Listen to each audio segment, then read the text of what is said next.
لله الحمد لله رب العالمين والصلاة والسلام على سيد الأنبياء والمرسلين أما بعد أعوذ بالله من الشيطان الرجيم بسم الله الرحمن الرحيم ثم جعلناكم خلائف في الأرض من بعدهم لننظر كيف تعملون صدق الله العظيم.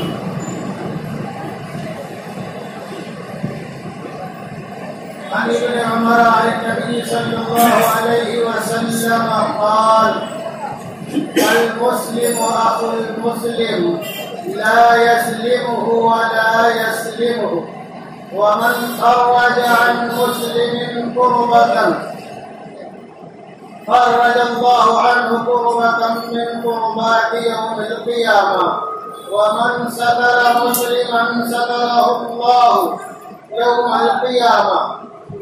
متفق علیہ. یاد رکھتا ہے زمانہ ایسے انسانوں کو، یاد رکھتا ہے زمانہ ایسے انسانوں کو جو موڑ دیتے ہیں بڑھتے ہوئے طوفانوں کو. حضرات محترم،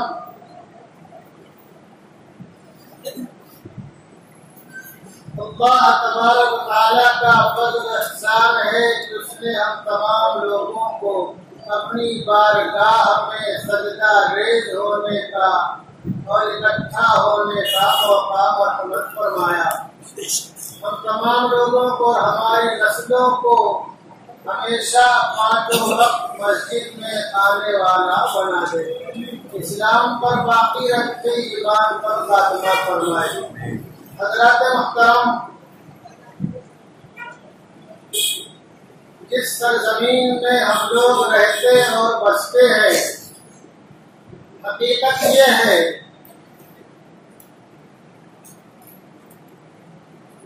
کہ جب سب سے پہلا انسان دنیا میں آیا تو اس نے اسی دھرتی پر قدم رکھا، اور سب سے پہلے اللہ کا نام اگر زمین پر کسی انسان نے لیا تو یہی وہ سرزمین ہے جس کو ہم ہندوستان کہتے ہیں.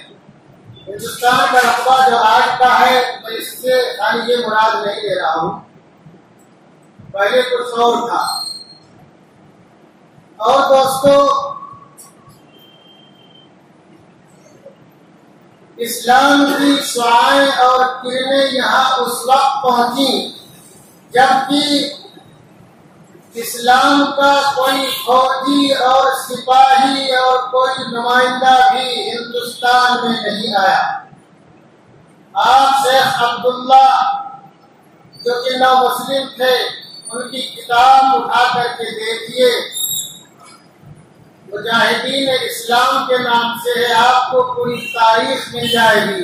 آپ تاریخ فرشتہ کا مطالعہ کیجیے، آپ کو معلوم پڑ جائے گا کہ راجہ پیرومل نے واقع شق القمر اپنی سر کی دو آنکھوں سے دیکھا اور پھر وہ جناب رسول اللہ صلی اللہ علیہ وسلم کے دیدار اور ملاقات کے مشتاق ہو گئے. تو دوستو، یہ وہ سرزمین ہے کہ جہاں پر باد بہاری اولین وقت سے چلی اور چلتی آ رہی ہے. یہی وہ سرزمین ہے کہ جس کے تعلق سے سرور کائنات احمد مصطفیٰ محمد مصطفیٰ صلی اللہ علیہ وسلم نے ارشاد فرمایا تھا کہ مجھے وہاں سے ٹھنڈی ہوا آ رہی ہے. علماء قال کہانی کہ جس زمین سے ٹھنڈی ہوا آئی میرے کارواں کو. تو دوستو، ہم جس وطن میں رہتے اور بستے ہیں، ہم تو نہ یہاں نہ وارد ہیں اور نہ ہم یہاں نئے. اسی خاک سے ہم اٹھے ہیں اور انشاءاللہ اسی خاک میں ہم پیوند خاک ہو جائیں گے.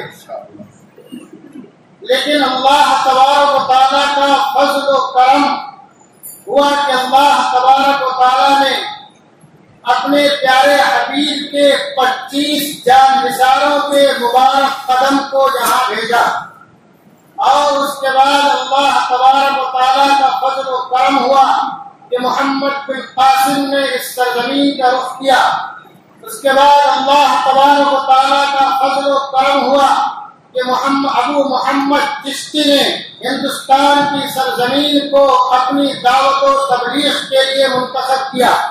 لیکن دوستو، اس دعوت و تبلیغ کی تکمیل کا جو چہرہ جاتا ہے وہ آفتاب اہل یقین شمس المشائخ خواجہ معین الدین سنجری چشتی حسن اجمیری رحمت اللہ علیہ رحمت واسعہ کے سر جاتا ہے۔ حضرت نے اجمیر کو اپنا مرکز بنایا، جبکہ اجمیر اور دلی اس وقت دونوں مرکز تھے۔ میں تاریخ اور تفصیل نہیں بتانا چاہتا ہوں۔ اس سے یہ معلوم پڑتا ہے کہ داعی اور مبلغ کو ان علاقوں کو منتخب کرنا چاہیے اپنی دعوت و تبلیغ کے لیے اور اپنی مرکزیت کے لیے، جو علاقے کی ملکی اعتبار سے اور لوگوں کے اعتبار سے مرکزیت کا مقام رکھتے ہو۔ اس زمانے میں اجمیر بھی مرکز تھا اور دلی بھی مرکز تھا۔ حضرت نے دلی میں اپنے بہت ہی چہیتے خلیفہ کو بٹھایا، جن کو دنیا خواجہ قطب الدین بختیار کاکی کے نام سے جانتی ہے۔ دوستو، یہ تاریخ کے اوراق میں تھوڑے تھوڑے اس لیے آپ کے سامنے پڑھ رہا ہوں تاکہ کچھ حقائق آپ کے سامنے آ جائیں۔ یہ بات اظہر من الشمس ہے کہ ابو محمد چشتی اور اس کے بعد خواجہ معین الدین چشتی اجمیری رحمت اللہ علیہ رحمت واسعہ نے ہندوستان کی سرزمین میں ایسی پیار و محبت کی جوت جگائی اور لوگوں کے دلوں میں ایسی محبت کی چاشنی بھر دی کہ لوگ شیر و شکر ہو گئے۔ وہ لوگ جن کو نہ پہننے کا سلیقہ تھا، نہ کھانے کا سلیقہ تھا، نہ چلنے کا سلیقہ تھا، نہ لوگ ان کو اپنی مجلسوں میں بٹھانا اچھا سمجھتے تھے، آپ نے ایسے لوگوں کو بھی گلے سے لگایا۔ نتیجہ یہ ہوا کہ ہندوستان کی بادیں موج کی طرح اور طوفان کی طرح اور سونامی کی طرح لوگوں کے دلوں تک پہنچ گئی اور گھر گھر میں اسلام کی کرنیں پہنچ گئی اور ہزار نہیں بلکہ لاکھ لوگ حلقہ بگو سے اسلام ہو گئے۔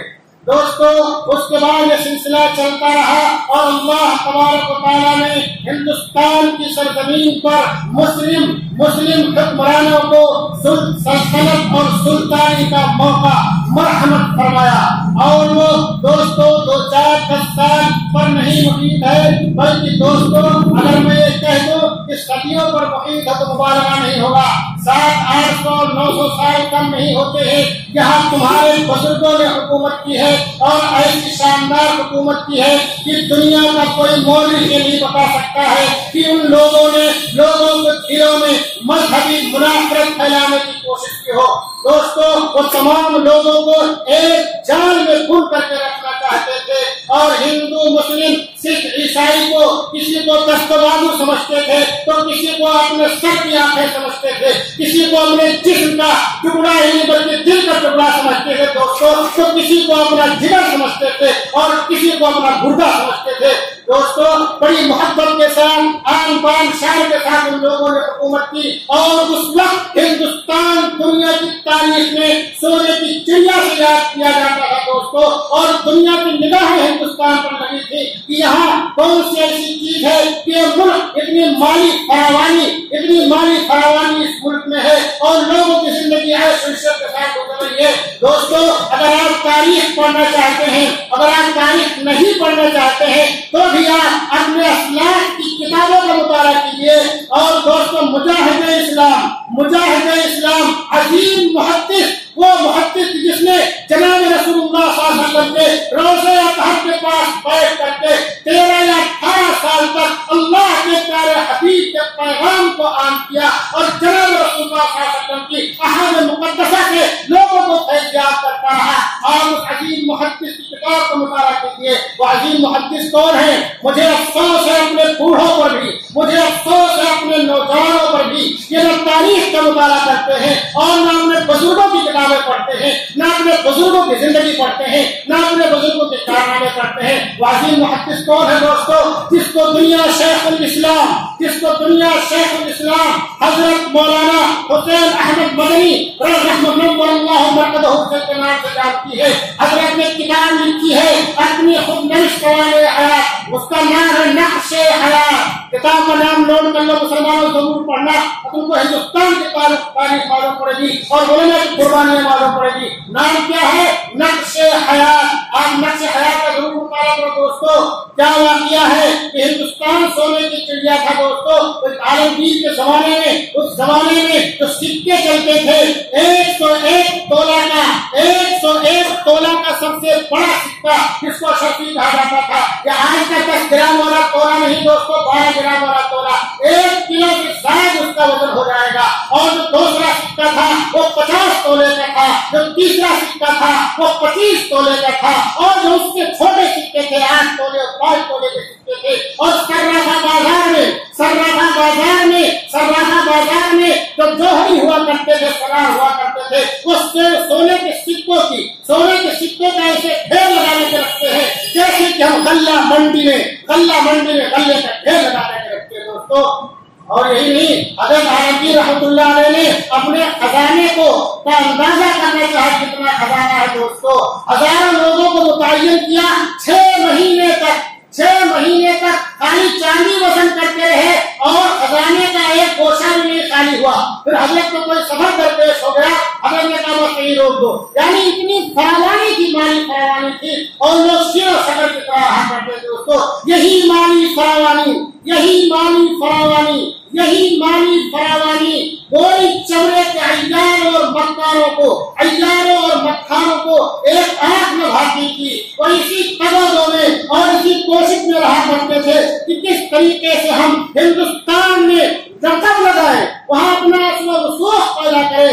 دوستو یہ جان کرنے کی چیز مسلمانوں، تجارت تمہارا پیشہ تھا، لیکن آج تم نے تجارت کو چھوڑ کر کے ٹھیلا ڈھکیلے کو اپنا پیشہ بنا لیا. تم نے نقطوں کو کھڑے ہو کر کے، چوراہوں کو کھڑے ہو کر کے لڑکیوں کو اور عورتوں کو نہانے کو اپنا پیشہ بنا لیا. وہ جوان سنو غور سے، ہندوستان میں کیسے ان کا اثر نفوذ ہوا. یہ 1498 میں پرتگالی عیسائی قذاب واسکو دی گاما نے عرب ملاحوں کے توسط سے ہندوستان پہنچا اور ہندوستان کے کلکتہ میں تجارتی مرکز بنانے کی کوشش کی دوستو. اور 1601 عیسوی میں انگلستان کے دوستو بات تھوڑا تفصیل سے ہو رہی ہے، مجھے افسوس ہے، بہت مختصر کوئی زیادہ بات نہیں کہہ سکتا ہوں، میں اشارے بات کرتا ہوں. 1601 میں انگلستان کے ایک سے ایک تاجروں نے 30,000 پاؤنڈ جمع کیا. کتنا؟ 30,000 پاؤنڈ جمع کر کے ایسٹ انڈیا کمپنی قائم کی. اور نور الدین جہانگیر کون ہے؟ جس کو دنیا اکبر کے بیٹے کے نام سے جانتی ہے. کچھ لوگ صاحب عالم بولتے ہیں، کچھ کیا بولتے ہیں، یہ شاہ جہاں کا بات ہے. نور الدین جہانگیر کے دور میں ہندوستان میں 1601 میں ان کا بحری جہاز آیا. بحری جہاز نور الدین جہانگیر کے زمانے میں آیا. لیکن دوستو کسی کا کیا کہتے ہیں، یہ مشکل کرانی کا شعر ہے، یہ جنگ بھی دیکھا ہے تاریخ کی نظروں میں، لمحوں نے خطا کی تھی، صدیوں نے سزا پائی. ہوا کیا؟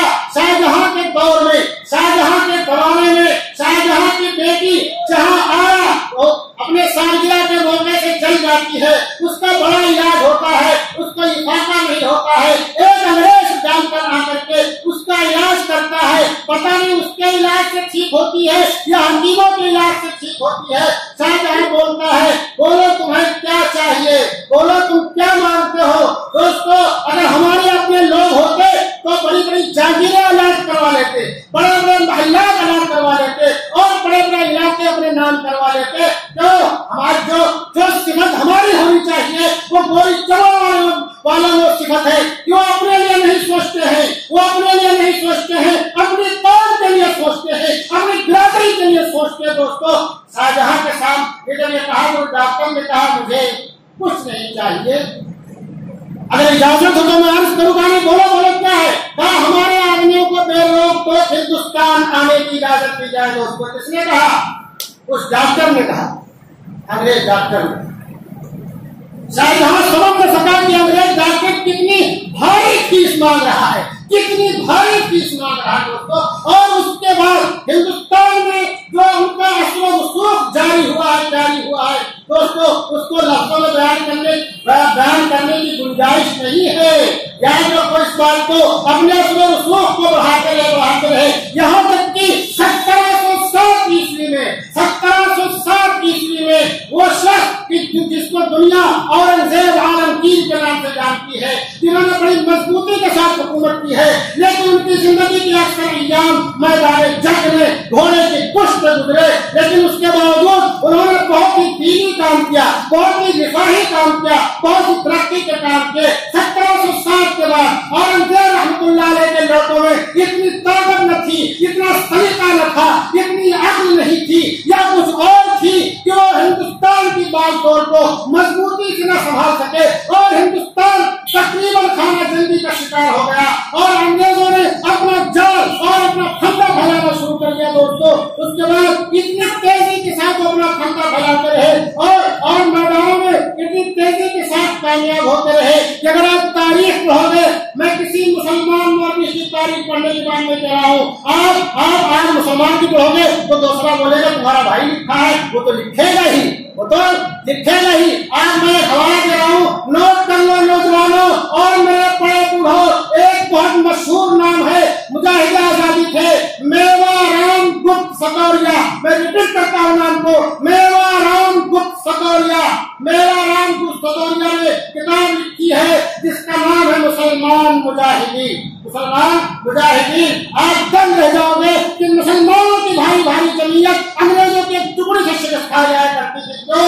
کیوں؟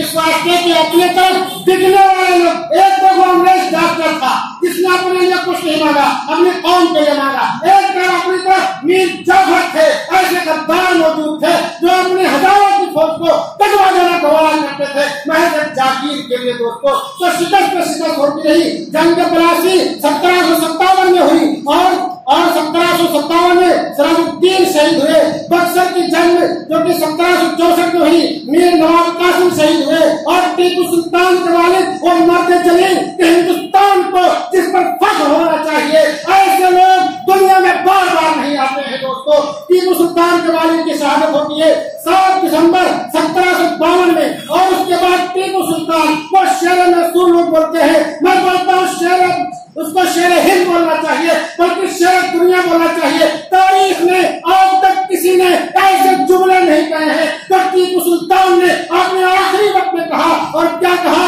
کہ شیر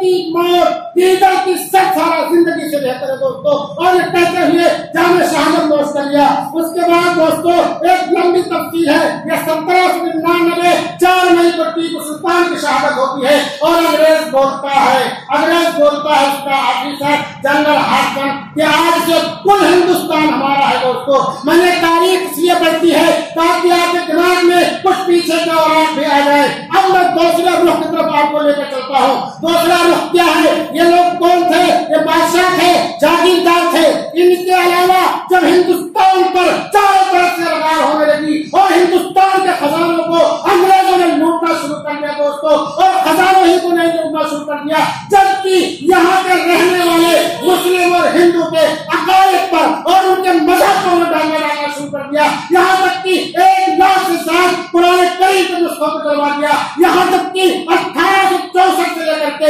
1867 کے درمیان ہزاروں نہیں لاکھوں علماء کو دار پر چڑھا دیا. دوستوں اور جب مسلمانوں کے شناخت پر ان کی مذہبی تشخص پر جب حملہ ہونے لگا تو ایسے وقت میں ایک مرد جلیل اٹھتا ہے جس کو دنیا شاہ ولی اللہ کے نام سے جانتی ہے. سب سے پہلے انہوں نے کمیٹی بنائی 5 مئی 1731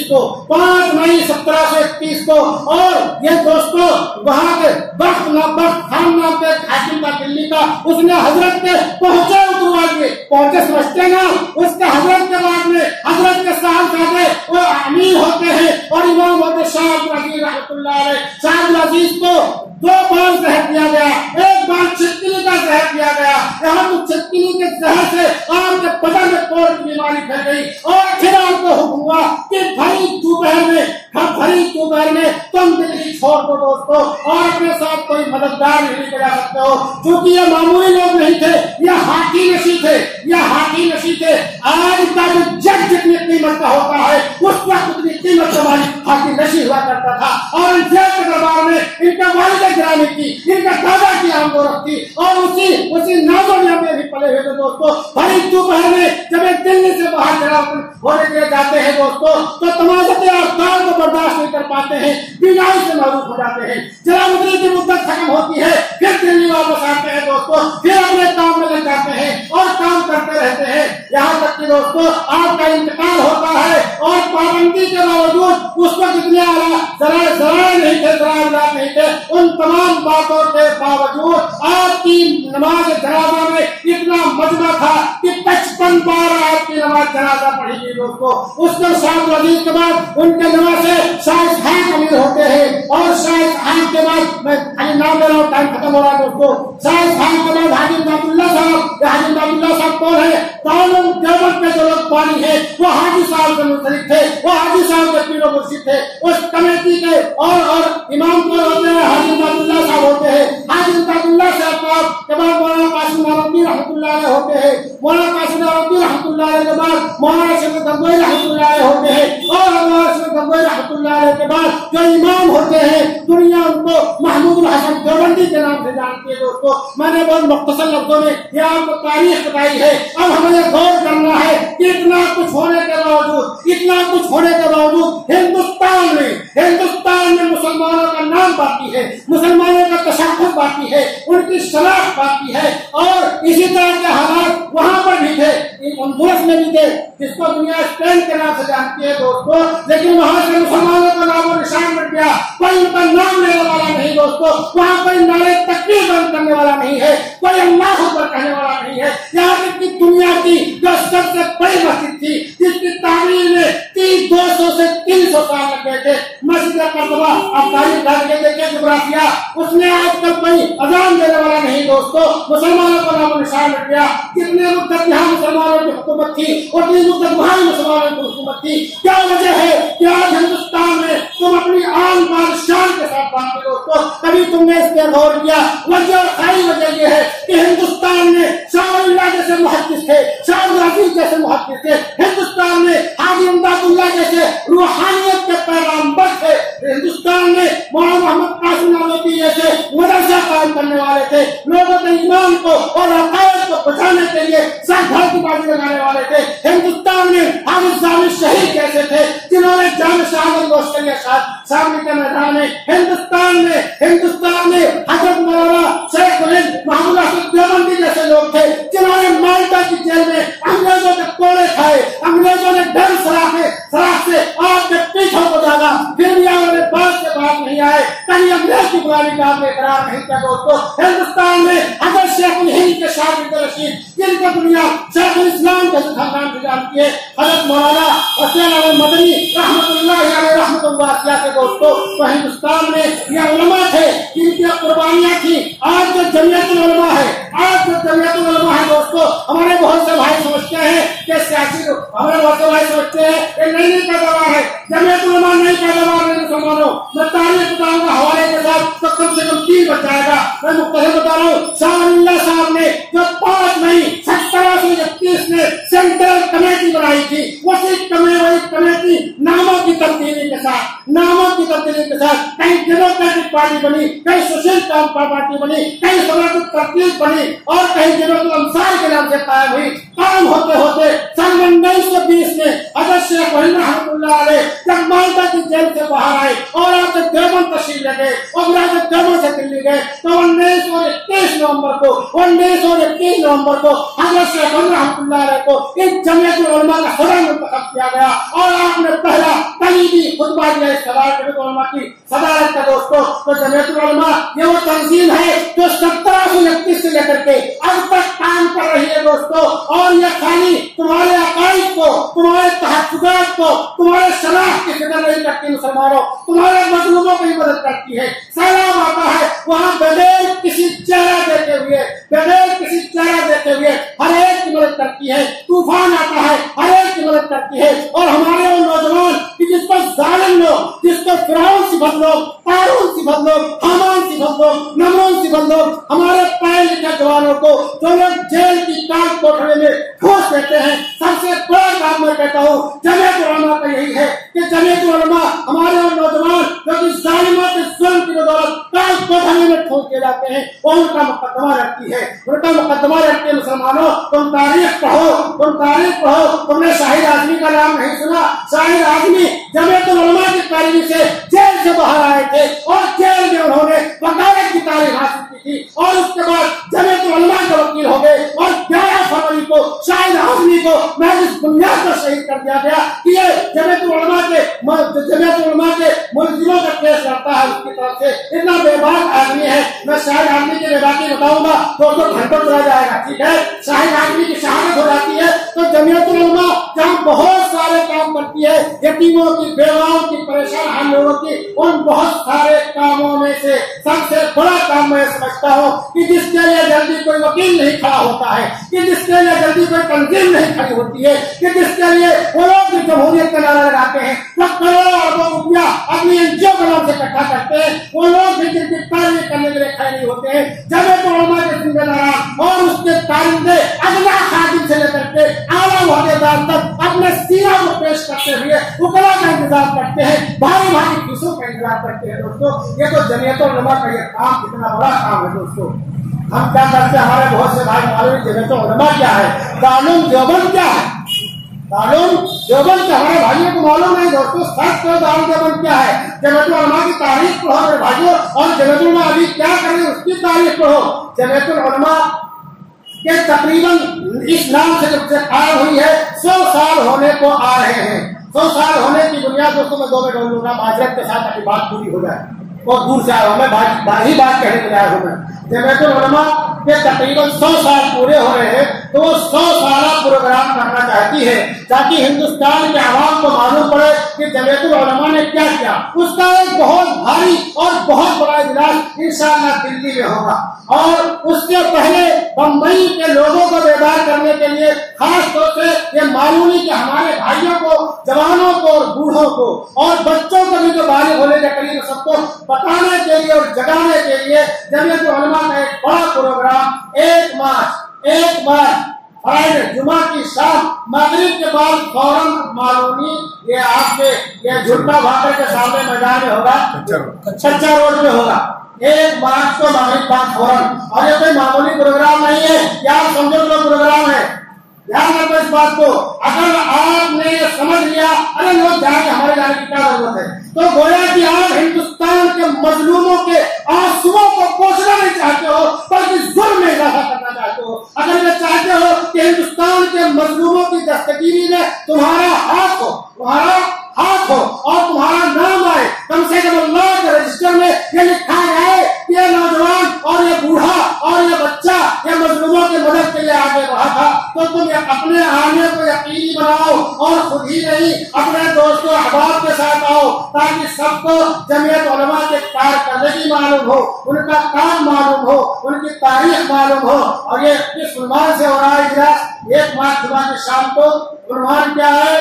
جنگ آزادی میں ہمارے ہندوستان کی تعمیر و ترقی میں ہمارے اسلاف کی قربانیاں، ہمارے اسلاف کی قربانیاں. تو کم سے کم مجھے تو خالی 20 میں موقع تھا 25 منٹ کا بات کہتا، آپ وہاں آئیں گے تو تفصیل سے آپ کو اپنے اسلاف کی قربانیاں معلوم پڑے گی. یاد رکھو اس بات کو، جو قوم اپنے بزرگوں سے کٹ جاتی ہے، اپنے تاریخ سے کٹ جاتی ہے، اپنے اسلاف سے کٹ جاتی ہے، اس قوم کا مستقبل کبھی سنہرا نہیں ہو سکتا ہے، بلکہ مستقبل میں جا کر کے لوگ اپنے خاندان سے کٹ جائیں گے، اپنے مذہب سے کٹ جائیں گے، اپنے لوگوں سے کٹ جائیں گے. اور جو قوم اپنے اسلاف سے جڑی رہتی ہے، تاریخ سے جڑی رہتی ہے، وہ قوم ہمیشہ زندہ رہتی ہے، ہمیشہ زندہ رہتی ہے. آج یہودیوں کی مثال لے لو. یہودی 2000 سال تک گھر بدل تھے، 2000 سال تک گھر بدل تھے، لیکن انہوں نے اپنی زبان کو نہیں چھوڑا. دوستو آج بھی یہودی زندہ ہے، ان کی زبان زندہ ہے. اور ہم تھوڑے میں کافی ہو جاتے ہیں، کوئی بات نہیں، ہوگا پروگرام کوئی. اگر آپ نے کہا ہوگا پروگرام کوئی تو اس کا مطلب یہ ہے کہ آپ مظلوموں کی مدد نہیں کرنا چاہتے ہیں، آپ مظلوموں کا آنسو نہیں پہنچنا چاہتے ہیں. اور یہ پروگرام کوئی معمولی پروگرام نہیں ہے، اس میں کوئی معمولی آدمی نہیں آ رہا ہے. میں نے جن کا نام لیا حضرت شیخ الاسلام مولانا حسین مدنی رحمۃ اللہ رحمۃ واسعہ، جنہوں نے مدینہ منورہ میں 13-18 سال تک حدیث کا درس دیا، روضہ اطہر کے بازو میں بیٹھ کر کے، اور اس کے بعد اپنے شیخ حضرت شیخ الہند کے ساتھ جب حضرت شیخ گرفتار ہوئے، حجاز میں گرفتار ہوئے، حضرت کے ساتھ آپ بھی مانتا کے ان کے ساتھ چلے گئے دوستوں. اور اس کے بعد ہندوستان میں جنگ آزادی میں بڑھ چڑھ کر کے حصہ لیا ہے، یہاں تک کہ جو ہندوستان کا سب سے بڑا اعزاز ہوتا ہے وہ ان کو دینے کے لیے نہرو ان کے گھر پہ آئے تھے. حضرت نے کہا ہم مسلمان ہیں اور ہم جو کام کرتے ہیں کسی انعام اور لالچ کی خرچ نہیں کرتے ہیں، ہمیں انعام نہیں چاہیے. تو کون ہے وہ؟ حضرت شیخ الاسلام حسین مدنی رحمۃ اللہ رحمۃ واسعہ کے پوتے، ان کے پوتے مولانا محمود اسعد مدنی دعوت برکاتہم آپ کے یہاں پروگرام میں آئیں گے. یہ کون لوگ ہیں جن کی قربانی خالی انہی سے نہیں شروع ہوتی ہے، ان کے باپ سے بھی شروع ہوتی ہے، دادا سے بھی شروع ہوتی ہے، اور اوپر کے سلسلوں سے بھی شروع ہوتی ہے. وہ لوگ آپ کے آ رہے ہیں جن کی قربانی سے تاریخ کے اوراق بھرے پڑے ہیں. اگر ہم نے ایسے ٹاگر رہے ہوں گے تو گویا کہ ہمارا دل بیدار نہیں ہے، ہم زندہ نہیں ہیں، ہم اپنی نسلوں کو زندہ رکھنا نہیں چاہتے ہیں، ہم اپنی نسلوں کو مسلمان بنا کر کے رکھنا نہیں چاہتے دوستوں. اور اگر ہم نے سینہ کھول کر کے اپنے دوست احباب کے ساتھ شرکت کی تو مولانا محمود مدنی دعوت برکاتہم کا بھی دل بڑا ہوگا کہ اتنے مسلمان ہمارے ساتھ ہیں. اگر ہم مظلوموں کے ساتھ کھڑے ہیں تو ہمارے ساتھ اتنے مسلمان بھی کھڑے ہیں، ان کی ہمت بڑھے گی. اور میں ایک بات عرض کر دوں کہ مولانا محمود اسعد مدنی کوئی عام آدمی نہیں ہے، جناب رسول اللہ صلی اللہ علیہ وسلم کے خاندان سے ہے، سادات ہیں، سید ہیں. اور سید کے فضل معلوم ہے کیا ہے؟ اللہ کے رسول نے فرمایا مثل اہل بیتی کسفینۃ نوح، میرے گھرانے کی مثال نوح کے کشتی کے مانند ہے. من رکبھا نجا، جب اس میں سوار ہو گیا نجات پا گیا. ومن تخلف ہلکا، اور جب اسے ہٹ گیا دور رہ گیا وہ ڈوب کے مر گیا. تو دوستوں آپ اجلاس میں آنے سے آپ کی زندہ دلی کا بھی ثبوت ملے گا، اور آپ کے ضمیر کے بیدار ہونے کا بھی ثبوت ملے گا. اور اس کے ساتھ ساتھ ایک سید ثابت النسل سید کی زیارت کا بھی آپ کو ثواب ملے گا، اور ایک ایسے شخص کی ہمت افزائی کا بھی آپ کو ثواب ملے گا کہ جس کے باپ دادا نے ہندوستان کے لیے مختلف قربانیاں دی ہیں تاریخ کے اوراق میں، جن کا نام سورہ حرفوں میں لکھا ہوا ہے. اللہ